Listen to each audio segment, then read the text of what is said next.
como a Carol falou, meu nome é Jade, eu sou professora aqui da Unesp. Há 1 ano e pouquinho estou por aqui em Bauru. Por acaso, agora estou na disciplina de tipografia, né? Bom, vou fazer uma abertura inicial aqui do evento. Quero agradecer a todos que estão presentes, né? Quero agradecer ao Renan por ter aceito o nosso convite de palestrar aqui no evento, né? O evento é o Mais Design, um evento promovido pela Unesp, pelo curso de Design da Unesp de Bauru, tá? Então, agradeço a presença de todos e vou apresentar brevemente o Renan, né? É o nosso segundo palestrante, né? Ele vai falar sobre tipografia e projeto, como vocês estão vendo aí no slide.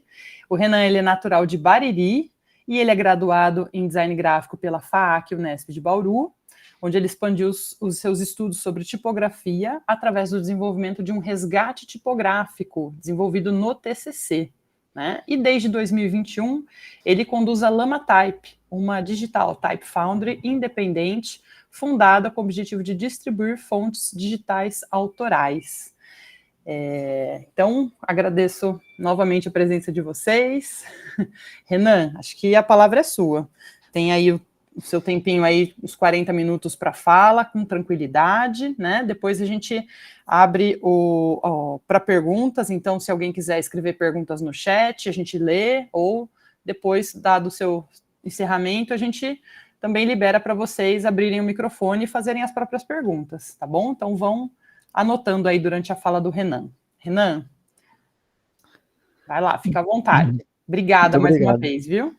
Eu que agradeço pelo convite, eu acho que é uma grande oportunidade para mim. É a primeira vez que eu estou dando uma palestra assim, falando por mais de 40 minutos sobre um assunto específico. Então, boa tarde, gente. Eu vou falar para vocês um pouquinho sobre tipografia e projeto. Só que eu vou focar mais no meu projeto de TCC, né, que está fresco ainda, e que eu desenvolvi o resgate tipográfico dos tipos usados pela oficina do Arco do Cego, lá em 1800, em Portugal. E acho que esse tipo de projeto dá para tirar bastante proveito em diversas vertentes da tipografia, né? Tanto sobre a história, quanto sobre o desenvolvimento prático de uma família tipográfica.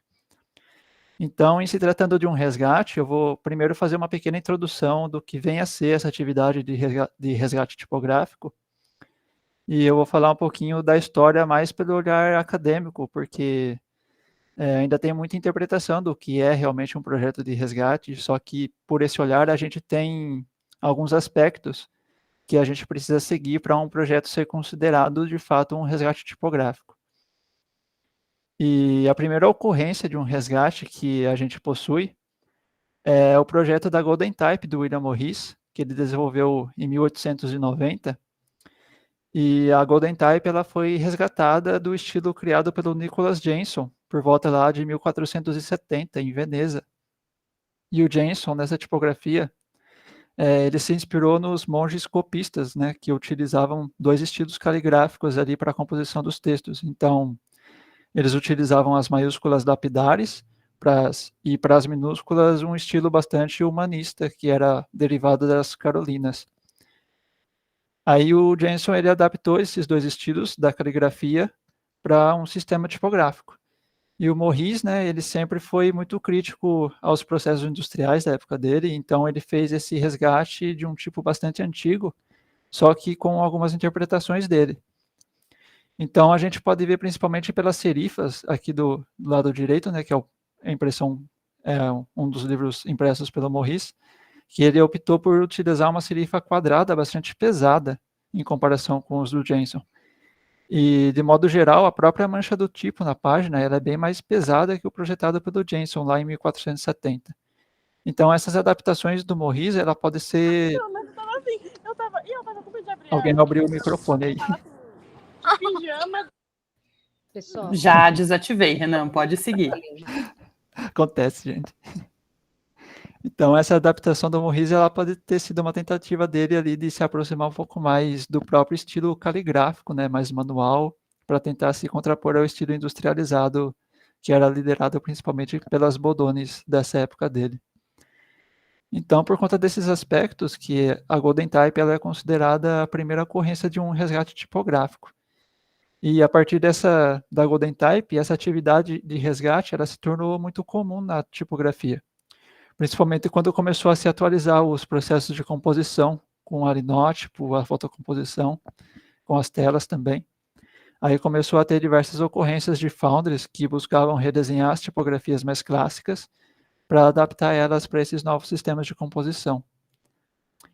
Então, segundo o Érico Lebedenko, um autor que eu pesquisei durante o meu TCC, são basicamente 3 aspectos importantes para o desenvolvimento e para a análise de um resgate.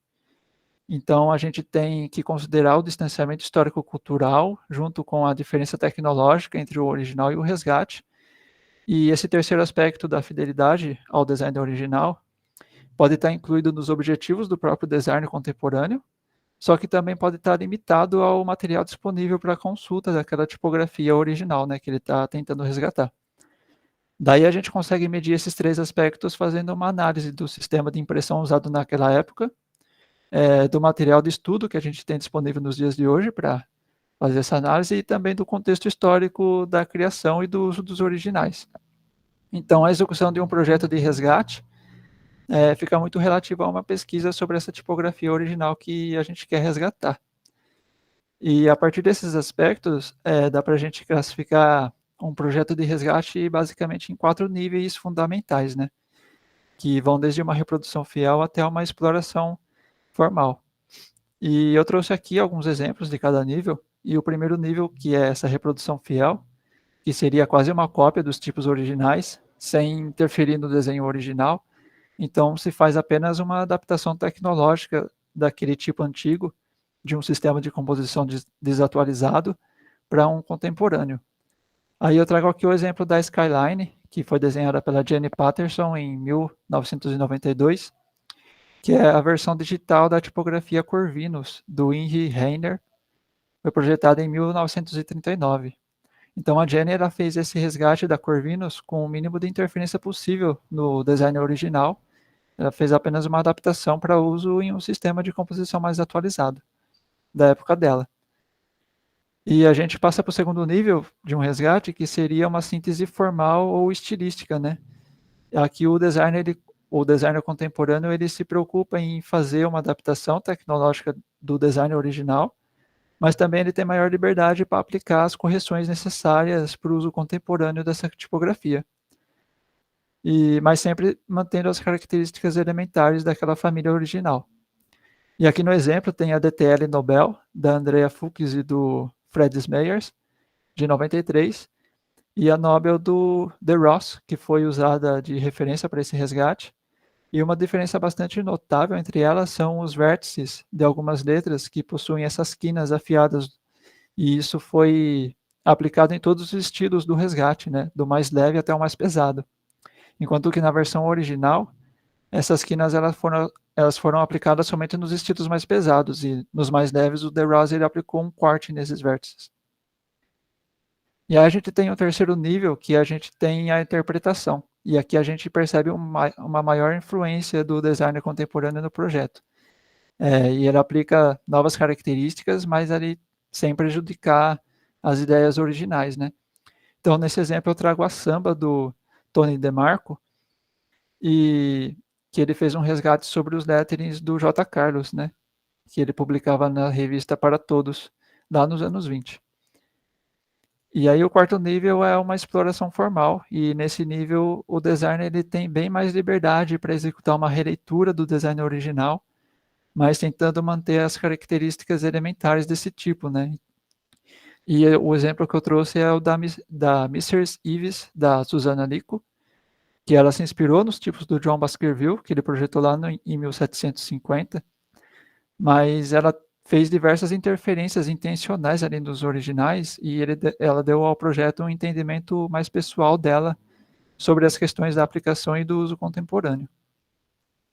Então eu tive acesso a essa pesquisa do Érico muito antes de pensar em fazer um resgate para o meu TCC, né? Aí quando essa época do TCC chegou, ainda lá na matéria de introdução, eu acabei descobrindo essa tipografia do Arco do Cego lendo o livro do gráfico amador, do Guilherme Cunha Lima. E nesse livro ele faz uma passagem bem repentina, assim, onde ele cita um dos colaboradores da Arco do Cego, que foi o Padre Viegas, que ele teria impresso em 1806, já no Brasil isso, um livro para o governador de Minas Gerais.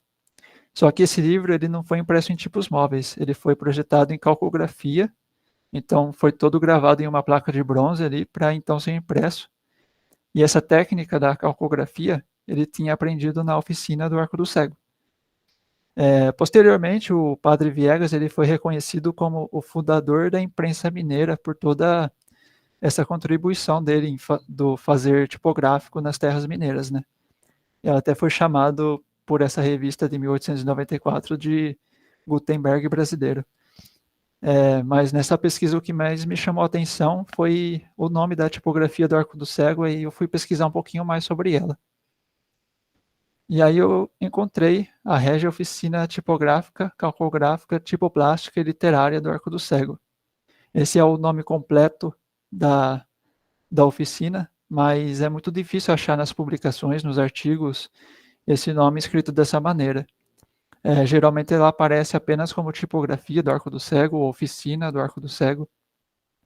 E mesmo nas assinaturas dos impressos deles, nas primeiras obras publicadas, o nome da tipografia era bem menor, e conforme o tempo foi passando, esse nome foi aumentando até ter todas essas atribuições, né? Tipografia, calcográfica, tipoplástica e literária.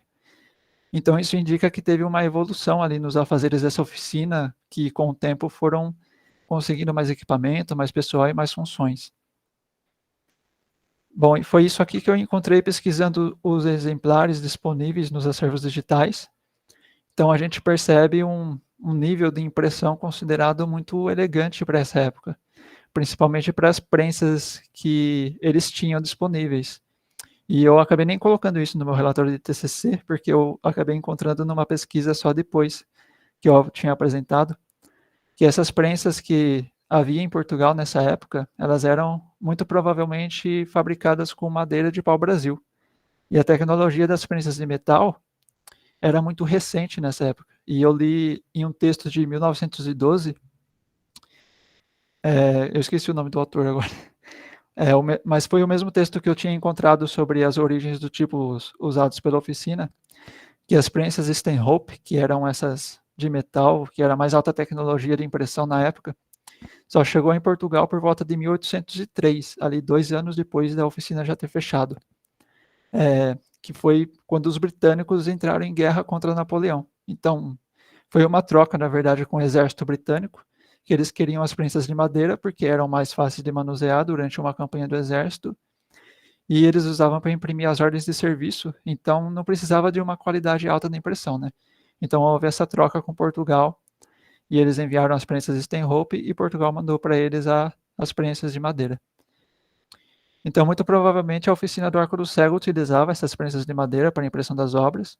Mesmo assim, eles conseguiram atingir uma qualidade muito bacana na impressão. E era como se as obras carregassem uma identidade visual da própria oficina, porque elas eram impressas com essa mesma tipografia, um estilo de diagramação que se repetia em todas elas, e então era como se fosse uma identidade visual ali em uso, já nessa época, né? E para o meu projeto isso foi muito interessante, principalmente para uma justificativa sobre o contexto de uso dessa tipografia, né? Mas então eu vou falar um pouquinho mais sobre a história da oficina, para a gente se situar melhor naquele momento histórico, que a gente tem os fundadores, que foram esses 2 personagens, o Dom Rodrigo, que era um ministro português, e o Frei Veloso, que foi brasileiro, botânico e naturalista. Então, a fundação da oficina ela ocorreu basicamente diante de 2 motivos principais. O primeiro foi que Portugal, até aquele momento, eles não tinham uma imprensa régia preocupada nem com a qualidade e nem com as publicações centradas na divulgação de obras científicas. E isso era algo que o Dom Rodrigo ele buscava naquele momento, para fazer com que Portugal acompanhasse as outras civilizações que eram pioneiras ali do iluminismo europeu. E um segundo motivo que talvez tenha levado a Dom Rodrigo convidar o Frei Veloso para ser diretor dessa oficina, foi que o Veloso ele tinha uma pesquisa botânica muito rica, que ele desenvolveu sobre a flora fluminense, mas ele não havia conseguido imprimir até aquele momento, e como um dos objetivos da oficina era esse tipo de divulgação, E pelo Veloso já ter passado e publicado em outras casas tipográficas lá em Portugal, o Dom Rodrigo ele convidou o Veloso para ser diretor dessa oficina e dar início à impressão daquela obra dele, que é essa obra aí. Que infelizmente, por muitas questões da época, quanto a demora em se publicar aquele projeto, e ele ter sofrido muitas críticas sobre o material ter se desatualizado com o tempo, ele não conseguiu a publicação em vida desse projeto. Então essa obra, Florae Fluminensis, acabou sendo executada mais como uma homenagem ao Frei Veloso somente em 1825. E ela foi dividida em 2 tomos, um com texto e outro com as ilustrações das plantas. E o tomo com o texto ele foi impresso na impressão Régia, e as ilustrações elas foram impressas na França pela oficina do Senefelder, que foi o inventor da técnica dessa impressão litográfica, que era muito chique nessa época, né, como dá para ver por todos esses detalhes. E então, depois que eu li sobre essa história, eu acabei escolhendo o nome da tipografia que eu estava desenvolvendo. Então, por causa dessa obra, Florae Fluminensis, a tipografia se chama Florae. Bom, e aqui eu deixei alguns personagens que foram colaboradores da oficina nesses 2 anos de funcionamento. Nessa lista que eu coloquei tem só os brasileiros e o Bocage ali do lado, que eu coloquei ele porque ele é uma figura bastante interessante dessa época. Então, teve a participação dessas figuras também muito interessantes, né? Que eles fizeram uma passagem pelo Arco do Cego em um período de aprendizado. Quando eles participaram da oficina, eles estavam apenas começando a vida acadêmica deles. E muitos deles estudavam na Faculdade de Coimbra nessa época. E só ficaram reconhecidos mesmo por atividades que eles fizeram após o fechamento da oficina, né? Mas eram todos ali de uma rede de intelectuais que o Dom Rodrigo já aportava nessa época e que eles foram de muita importância para as publicações da Arco do Cego. Então, as atividades da oficina, elas ficaram voltadas essencialmente para a divulgação de obras científicas, algumas autorais de autores portugueses e brasileiros, mas muitas publicações são traduções de obras relevantes para Portugal naquele momento. Então, foram impressas 83 obras no total, e 41 traduções de outras línguas e 36 originais em português e outras 6 em latim. E desse montante, 45 dessas obras foram ilustradas. E uma comparação com a impressão Régia, em 1800, eles publicaram 548 títulos e só 34 tinham ilustrações, né, lá na impressão Régia. Bom, e dessas 83 obras que a Arco do Cego publicou, eu consegui acesso online através dos acervos de umas 20, algumas digitalizadas em uma qualidade razoável, que eu já conseguiria trabalhar por cima de acordo com os meus objetivos, né? Mas outras mal davam para ler o texto, né? Aí eu fiz uma seleção de 3 obras principais que eu iria usar para coletar as amostras, para dar prosseguimento ao projeto, e nesse ponto eu já sabia que os tipos usados na impressão eram realmente os Didot originais, que foram importados da França, então era uma tipografia de altíssima qualidade que eles utilizavam. Só que não se sabe se eles tinham as matrizes para fundir os tipos na própria oficina, ou se eles compravam os tipos separados. Pela quantidade e pela qualidade das impressões, eu acredito que eles possuíam as matrizes, mas também acredito que eles tenham interferido em algumas dessas matrizes para fazer uma pequena expansão do set tipográfico, para adicionar o til, por exemplo, que não existe no alfabeto francês. E esse til que eles utilizam, ele é muito curioso, porque tem muitas ocorrências em que ele aparece invertido nas impressões da Arco do Cego. E aí eu tive a sorte de encontrar um artigo muito interessante da Priscila Farias sobre o uso do til nas impressões da oficina, e ela faz algumas observações sobre esse uso em certos tamanhos de corpo da tipografia. Então, em corpos menores, esses de texto, eles usam o til na própria matriz, então o til ele é fundido junto com a letra, mas nos corpos maiores, que eles aplicavam na folha de rosto e nos títulos de capítulos, eles acabam utilizando um J tombado no lugar do til. Mas algumas outras observações dessa coleta de amostras foi que eles faziam o uso bastante curioso também da letra V no estilo itálico. Então, olha só, eles usam dois estilos diferentes para a letra V em itálico. Um com os bracinhos abertos, com o V em bracinhos abertos assim, e outro com os bracinhos fechados, né? E isso me chamou muita atenção, porque eu não tinha visto nada igual antes, nem mesmo nos resgates que já haviam feito de outras Didô. Então eu precisava ver se tinha alguma ocorrência também nos impressos originais dos Didô na França, que eles faziam nessa época, para tentar descobrir de onde vinha esse V, né? E eu acabei descobrindo que os Didô, eles também usavam esses dois estilos de V no corpo itálico, mas eu não sabia o motivo. Porque nos outros resgates, como eu disse, que eu já tinha visto, o V itálico só tinha um estilo só. E era algo bastante singular que eu acabei percebendo que o Jidô tinha uma regra de uso desse caractere.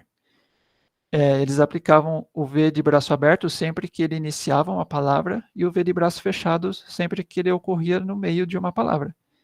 Aí eu acabei supondo que era uma forma de aproveitamento do espaço entre letra, mas também pode ter sido só um detalhe ali estético do estilo deles mesmo, porque não tem como saber realmente, né? Só que na Arco do Cego, essa composição com os dois estilos de V era bastante desregrada, né? Eles não aplicavam essa mesma regra de colocar o V aberto sempre no início e o fechado sempre no meio da palavra. Eles optavam, na verdade, em usar o V aberto na maior parte do tempo. Então tinha uma recorrência muito maior desse estilo. Mas ainda assim eu tive que considerar esses dois estilos para o desenvolvimento do resgate e apliquei uma regra de uso contextual para eles. Então, o uso dele na minha tipografia seria igual ao uso dos Didô, com o V aberto no início da palavra e o V fechado no meio da palavra. E esse recurso ele é chamado de OpenType no desenvolvimento de fontes, e é bastante tranquilo de fazer no software que a gente desenvolve a tipografia, né? Bom, e essas foram algumas análises ali que eu fiz no decorrer do projeto. E essas são as amostras que eu peguei das obras, que eu consultei. E nessa sequência eu vou mostrar um pouco mais sobre a parte prática do desenho dessa tipografia. Deixa eu tomar só um pouquinho de água aqui, que a boca está seca já.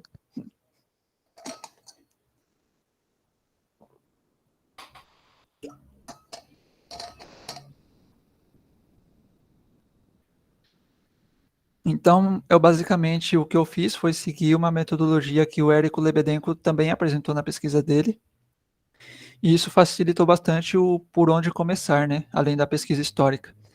Então, primeiro eu fiz essa coleta de amostras dessas 3 obras que eu selecionei, e a partir dela eu já comecei os desenhos. Primeiro, eu parti para alguns desenhos manuais, usando uma folha de papel vegetal, mas logo que eu fiz alguns caracteres, eu já comecei a desenhar na tela mesmo. Então, nesse processo, eu usei o FontLab, que eu comprei uma licença de uso de estudantes, e é uma licença que dura 1 ano ali, então foi bem no limite do tempo que eu tinha para acabar o TCC. E esse programa ele é específico para o desenho de fontes, né? Então, tudo, do mais básico até o mais avançado do desenvolvimento de uma tipografia, dá para fazer nele. E é muito maneiro porque, além de fazer fonte, ele também é ótimo para qualquer tipo de vetorização, assim, porque ele dá um controle muito maior sobre as curvas do vetor. Então, para esses objetivos, é muito mais fácil de usar o FontLab do que o Illustrator, por exemplo. Então, eu tinha decidido que eu ia transformar esse resgate em uma família tipográfica com vários estilos. Então, eu queria fazer uma versão só para texto, uma outra versão display, para uso em tamanhos maiores, além dos estilos de peso também, né? E isso, na verdade, é muito tranquilo de fazer no FontLab, porque com ele a gente trabalha com as masters, né? Que são basicamente os extremos de cada variação de estilo. Então, por exemplo, para o peso da tipografia, eu precisava de 2 masters. Uma para o peso mais leve e outra para o peso mais pesado. E através da interpolação, o próprio programa me dá automaticamente todos os outros pesos entre essas duas masters. Aí eu também queria fazer os estilos de tamanho ótico, que é uma variação ali do contraste da tipografia para ajudar na leitura em tamanhos pequenos e deixar ela muito mais elegante em formatos maiores. Então, com isso, eu precisei acrescentar mais duas masters, que eu chamei de master de texto e master display. Então, nessa brincadeira toda, eu estava desenhando 4 masters para o estilo romano e outras 4 masters para o estilo itálico. Então, nessa imagem aqui, dá para ver em vermelho aqui, seria a master regular para texto, em roxo é a master black para texto, em verde é a master display, display regular, e em azul a master black display. Misturei um pouquinho aí, mas vocês entenderam, eu acho, né? Mas assim, os tipos usados na Arco do Cego, eles tinham somente um peso. Então, essa master mais pesada que eu fiz foi por interpretação minha, né? Mas é uma necessidade contemporânea para a composição de textos na nossa época. Então, se baseando naqueles níveis de resgate do Érico Lebedenko, eu estava desenvolvendo algo ali entre uma interpretação e uma exploração formal, entre o terceiro e o quarto nível, porque teve essas interferências que eu fiz no design original. E, bom, aqui dá para ver um pouco melhor as oito masters da tipografia e algumas mudanças das serifas que eu fiz durante o desenvolvimento. Então, lá no início, quando eu comecei os desenhos, eu estava no caminho de uma serifa mais comum, tentando usar a mancha da tinta ao meu favor, mas logo eu desisti dessas características porque era muito comum em resgate fazer esse tipo de interpretação. Então eu parti para uma serifa mista com uma junção reta e outra arredondada, que também dá essa interpretação do efeito da tinta no papel, só que de um jeito mais rústico, né?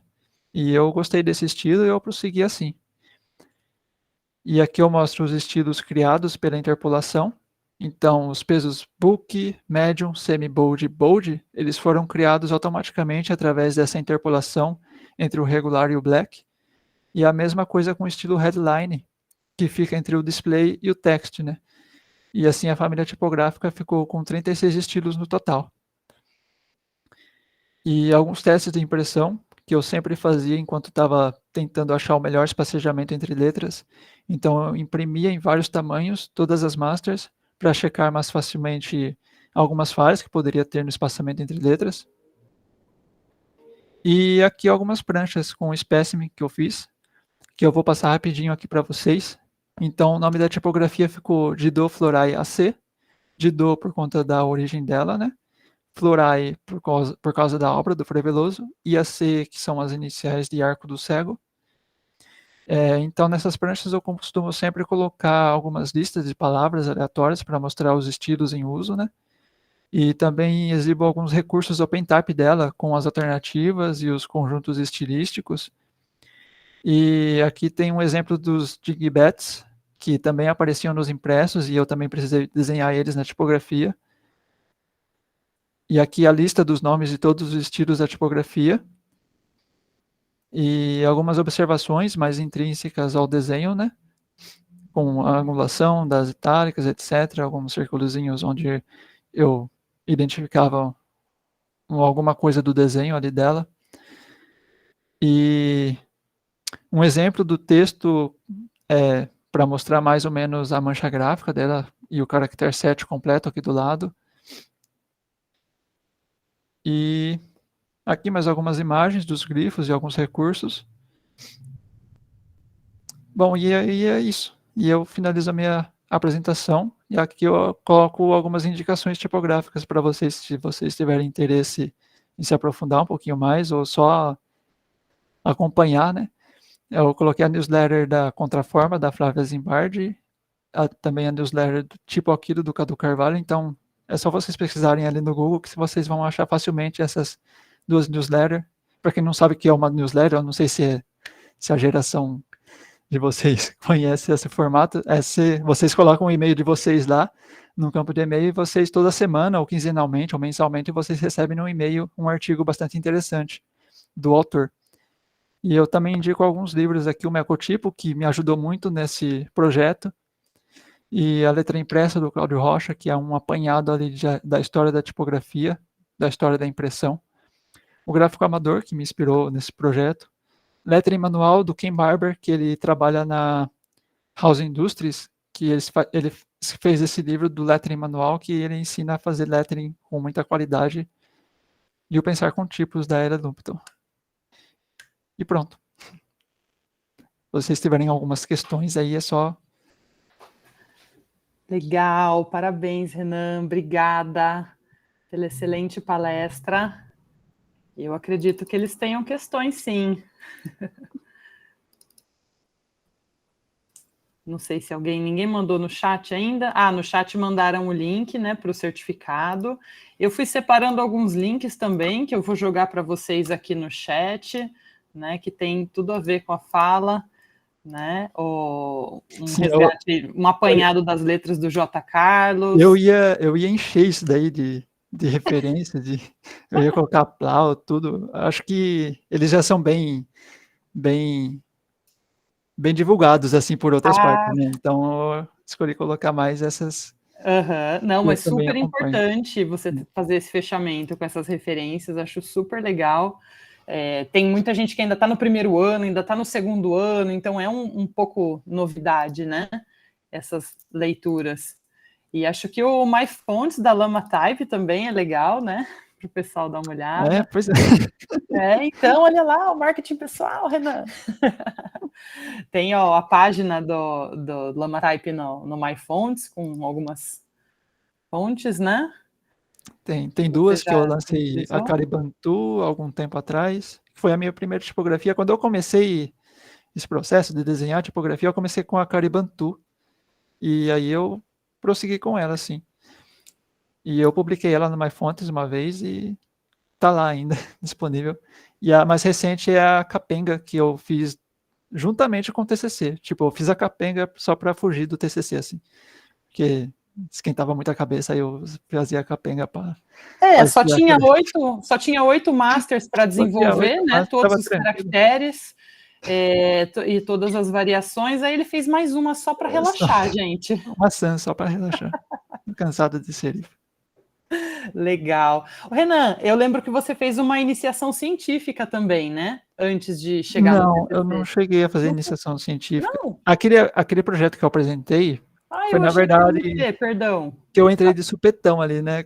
Eu já tinha desenvolvido a parte da pesquisa histórica e eu queria apresentar de alguma forma. Então, eu entrei no projeto, no simpósio, né?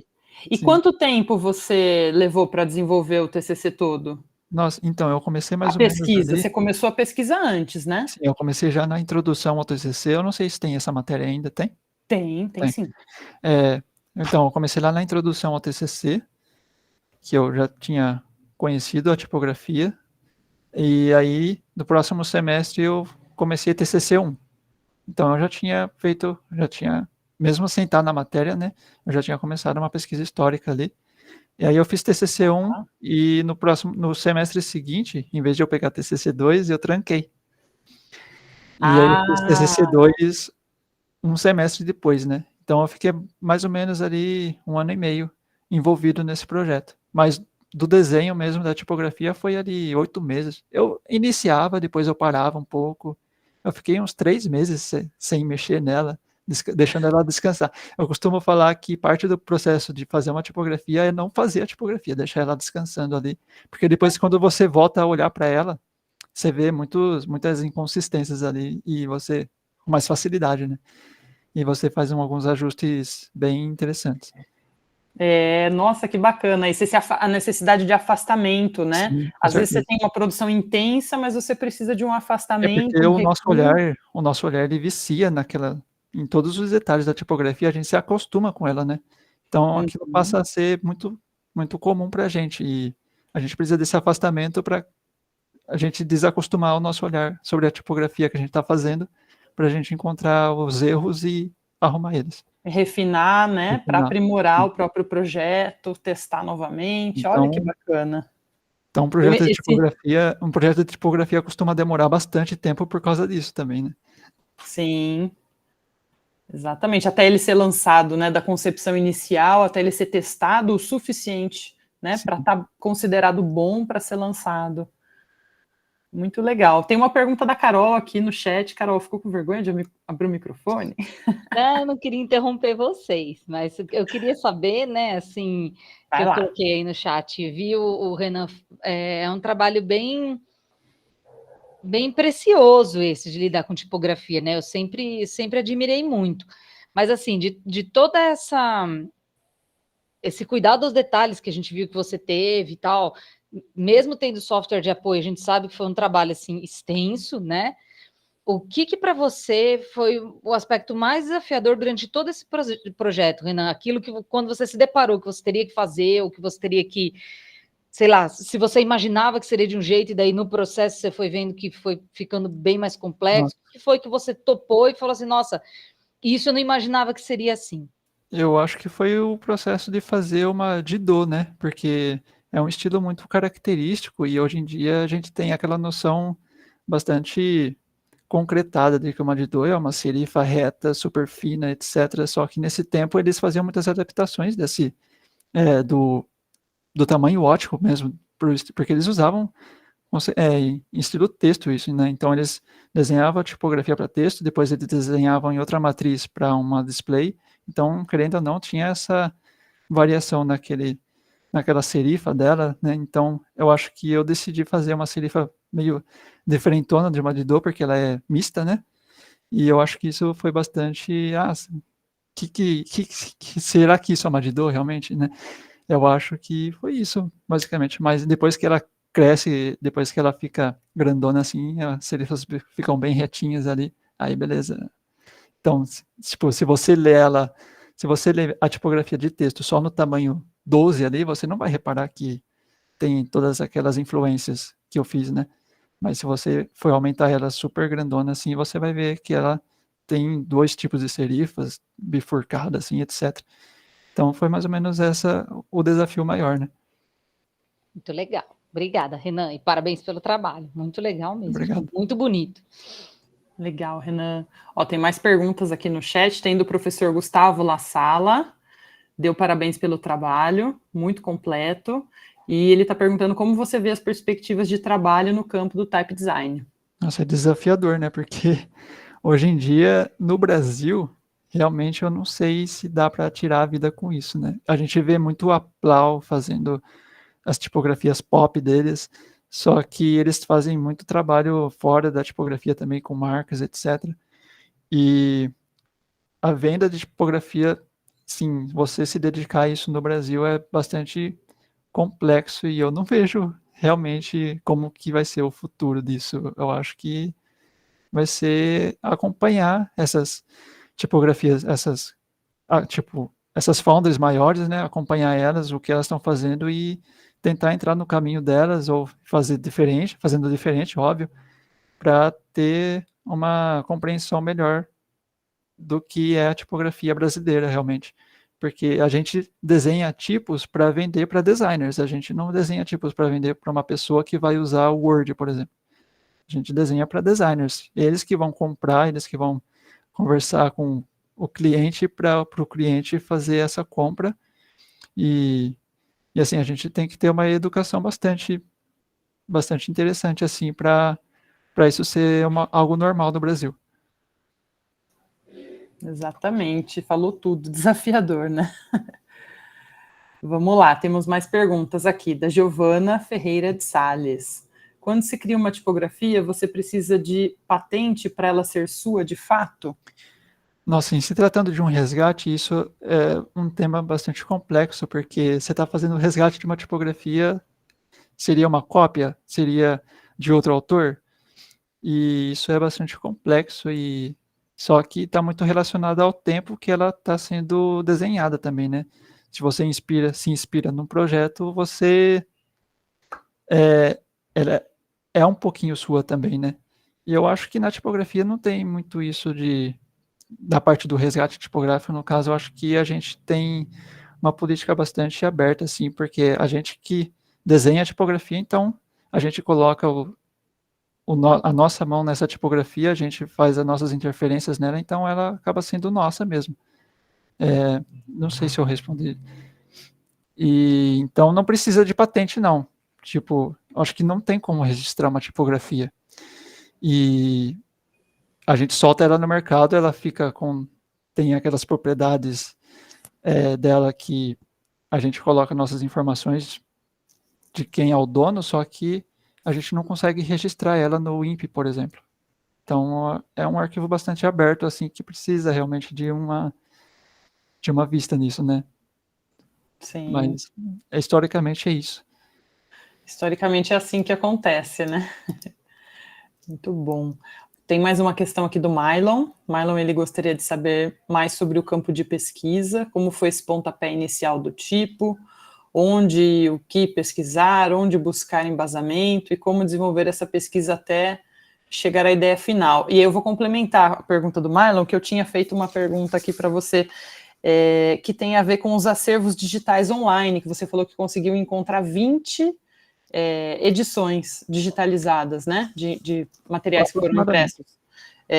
E dá um pouquinho o caminho das pedras desses acervos digitais, né, como é que você chegou nesses acervos. Acho que isso pode dar um pouco de pista para os alunos que se interessam em olhar para esses impressos antigos, para ter algumas ideias, para, quem sabe, trabalhar num resgate também. Então, o pontapé inicial, ele foi basicamente aquele livro do gráfico amador, que foi mais pela curiosidade mesmo que eu iniciei o projeto. E para pesquisar sobre essas obras, eu utilizei muitos acervos digitais, né? Então, tipo, tem as universidades, por exemplo, elas têm muito acervo, como a Gallica, é Gallica, né, que fala. Tem a Gallica que... Eu não lembro de onde que é a Gallica.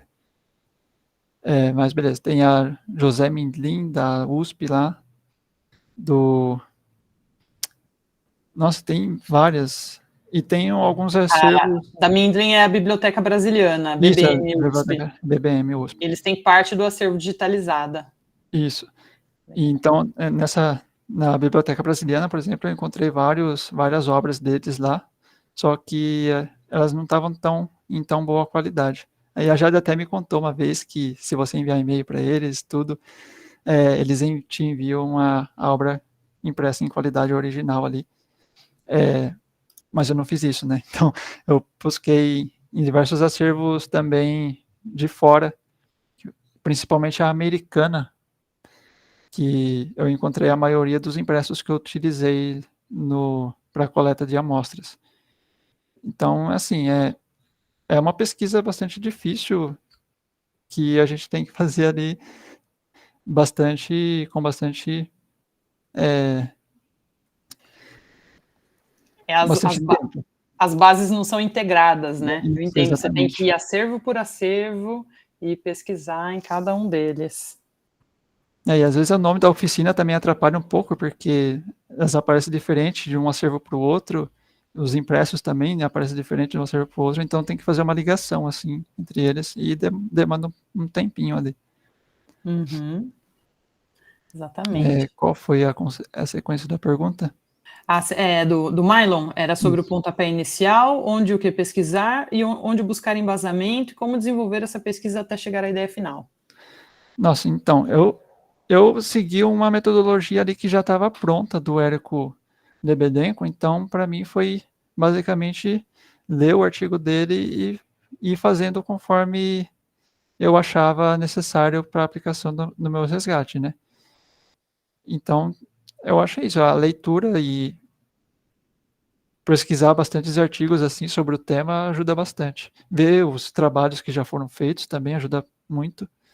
Então eu publiquei meu artigo no acervo da Unesp. Então, se você tiver interesse em fazer um resgate, você pega esse artigo, você lê ele, você vê o meu processo e você vê o que faz sentido para sua pesquisa também. Bacana, é no repositório digital da Unesp. Sim, no repositório digital. Ah, legal. Muito bom, muito boa dica, Renan. Exatamente. Vamos lá, tem mais questões. Vamos passar para a próxima aqui para a gente conseguir fechar. Do Vinícius Florencio. Boa noite. queria saber um pouco sobre a produção dos numerais do projeto, se houve alguma estratégia de você partir de algum caractere em específico para desenvolver os outros. Geralmente, os números, eles são uma parte bastante interessante da produção. Se tratando de um resgate, eu peguei como referência o que eles já tinham impresso ali, e só que para fazer alguns detalhes, eu pego, às vezes, alguma referência das próprias letras. Então, por exemplo, para fazer o 0, eu utilizo o O e dou uma esmagadinha dele. Para fazer o 1, eu utilizo a serifa do I, etc. Então, a tipografia ele é um conjunto que conversa entre todos os grifos, né? Então, você pega uma parte de uma letra, você vê que faz sentido naquela outra, você junta os dois e faz os ajustes finais. E só que nesses impressos da tipografia do Arco do Cego, foi muito difícil encontrar. Na verdade, não tinha os números itálicos, então eu tive que fazer do zero. Então, o desenho que eu fiz dos números itálicos foi uma interpretação minha, na verdade. Então, o que eu fiz exatamente assim, pegando referência de uma outra letra, vendo outros resgates desse tempo, vendo outros impressos desse tempo, para ver se tinha números itálicos para aplicar na minha tipografia. É isso. Legal. Acho que é isso. Vamos lá, deixa eu ver.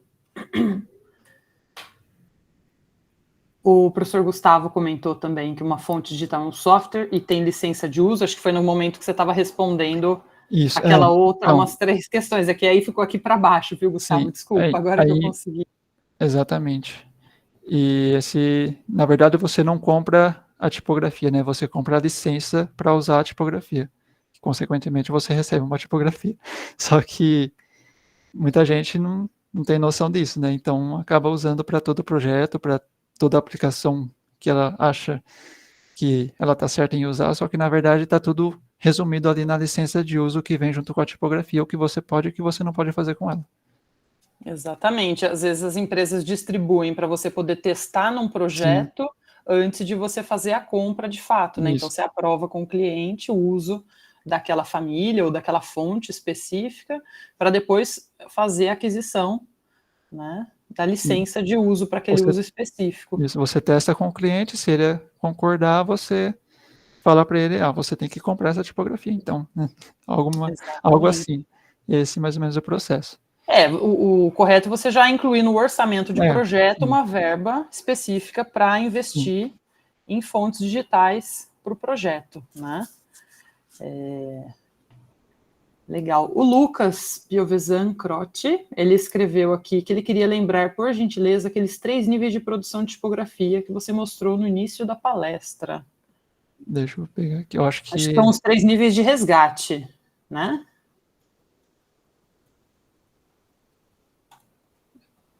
Tem os 3 aspectos, no caso, e tem aí os 4 níveis. Ah, tá. Os 3 aspectos e os 4 níveis. Então, é basicamente uma pesquisa histórica daquela tipografia que você está querendo fazer o resgate, né? Então, você tem que ter uma noção que tem aquele distanciamento histórico-cultural entre esse tipo antigo e o tempo que você está agora. Então, não pode simplesmente você ver uma tipografia da Plau e você querer fazer um resgate da tipografia da Plau. Isso não é assim que funciona.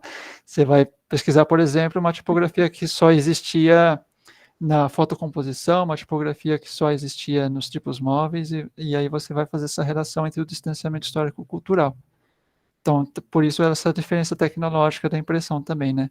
E aí esse nível de fidelidade, ele meio que é a sua interpretação, que você escolhe o nível de fidelidade que você quer dar. Só que às vezes esse nível de fidelidade ele está limitado ao material que você tem também. Então você não consegue fazer esse resgate daquela época, tão fiel àquela tipografia, né? Porque você não tem material para trabalhar com isso. Mas então é algo bastante relacionado. Eu acho que era isso, né? Acho que sim, tá ótimo. Gente, mais alguma questão? Alguém quer abrir o microfone, quer falar alguma coisa, quer mandar mais alguma questão no chat? Tem 4 minutinhos aí para a gente encerrar, dá tempo de uma última perguntinha.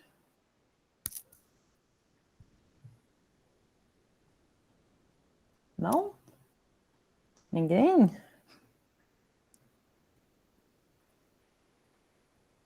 Bom, ninguém mandou mais nada, Renan.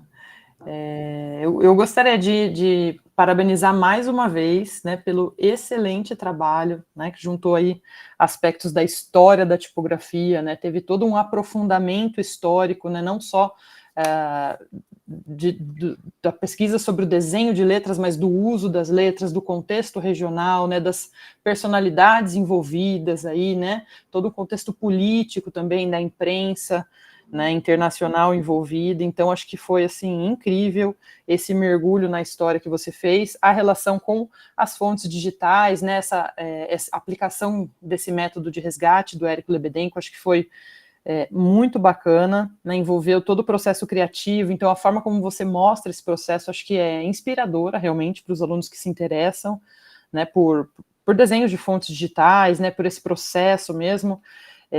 E uma família, assim, de uma certa complexidade para um TCC, né, com as 8 masters, aí toda a gama de variações que você desenvolveu, e também o cuidado, né, de mostrar a fonte em uso, de preparar as aplicações para o type specimen digital que você fez, né, da massa de texto, dos detalhes, das ampliações, destacando esses detalhes. Acho que isso é riquíssimo, assim, é muito, muito bacana ver um processo desse saindo daqui de um TCC da Unesp, assim, é um orgulho mesmo, Renan, parabéns, viu? Muito obrigado. Eu só queria falar que essa tipografia ela ainda não está finalizada, apesar de já ter apresentado o TCC, etc. Eu estou mexendo nela, na verdade eu estou fazendo várias modificações, principalmente no peso dela. Eu estou fazendo mais uma master de peso, ainda mais pesada, uma fat face, assim. Então eu estou interferindo ainda mais, né? Mas ainda assim é um resgate, porque nas outras eu não estou interferindo. Então logo, eu acho, talvez ano que vem, quem sabe, eu já consigo alguma coisa assim para publicar ela. Ah, que legal. E você tem a intenção de publicar ela para venda lá no LamaType? Não, vai ser gratuita. Vai ser. Uau! Porque eu fiz no ambiente da universidade, né? E eu aprendi isso no ambiente da universidade, Olha, então é uma forma de contribuir também com o aprendizado do pessoal. que bacana, que bacana. Parabéns, muito legal. Então, quando você disponibilizar a fonte, acho que vale a pena você avisar e a gente fazer uma divulgação aqui também para os Eu alunos. tenho que ver como que eu vou fazer isso ainda, né? Onde que eu vou publicar, né? Vai ser gratuita, mas eu vou publicar onde, né? Exatamente. Qual vai ser o processo de acesso, né? Sim. Ah, legal. E eu não sei se está fácil o link para o repositório. Eu Nossa, não consegui achar. deixa eu ver aqui. Tá no meu Instagram, eu acho, nos Ah, destaques lá, eu coloquei lá. Só que esse link do repositório é meio difícil de entrar, né? Eu sempre tenho que recarregar a página umas 3 vezes para. para conseguir aparecer. Deixa eu ver. Vamos ver se a gente acha aqui. Tá no LamaType? Isso, eu já estou entrando aqui, vamos ver. Aqui, achei. Calma aí. Que para mim aparece o do MyFonts, o Portfólio e o Behance. Nos destaques ali,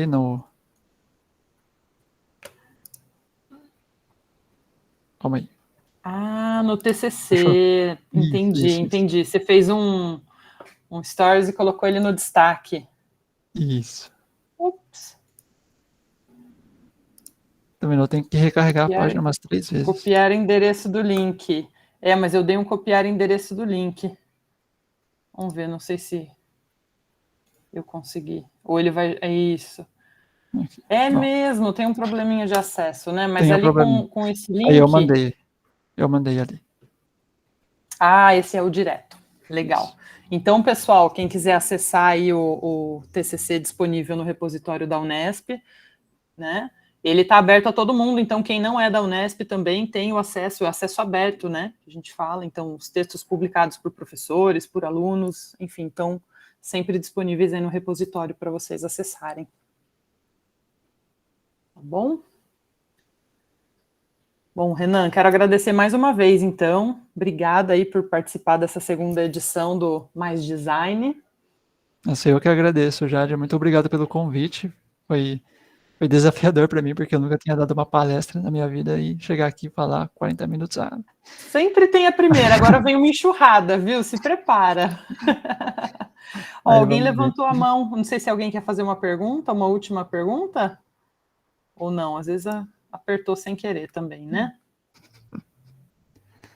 Então, muito obrigado. É isso, Renan. Obrigada, gente. Brigadão. Ah lá, foi sem querer. Acho que vocês viram aí os links para a lista de presença, né? No chat também. Muito obrigada a todos que assistiram, prestigiaram o evento. Carol, quer falar alguma coisa no encerramento? Oi, pessoal. Não sei se a gente pode parar de gravar já. Acho que já pode parar a gravação, né? Depois a gente faz uma edição. Mas acho que é legal a gente fazendo, se o pessoal da transmissão aqui ou das redes sociais já fez uma fotinho aqui do pessoal que está aqui na sala ainda com a gente, né? Para a gente guardar. Vou fazer aqui um... É mesmo, só que o pessoal não abre a câmera, né? Todo mundo... Vamos ver. Tímido, pessoal tímido. Ah lá. Laura agradecendo. Legal, legal. Muito bom, gente. Obrigada, viu?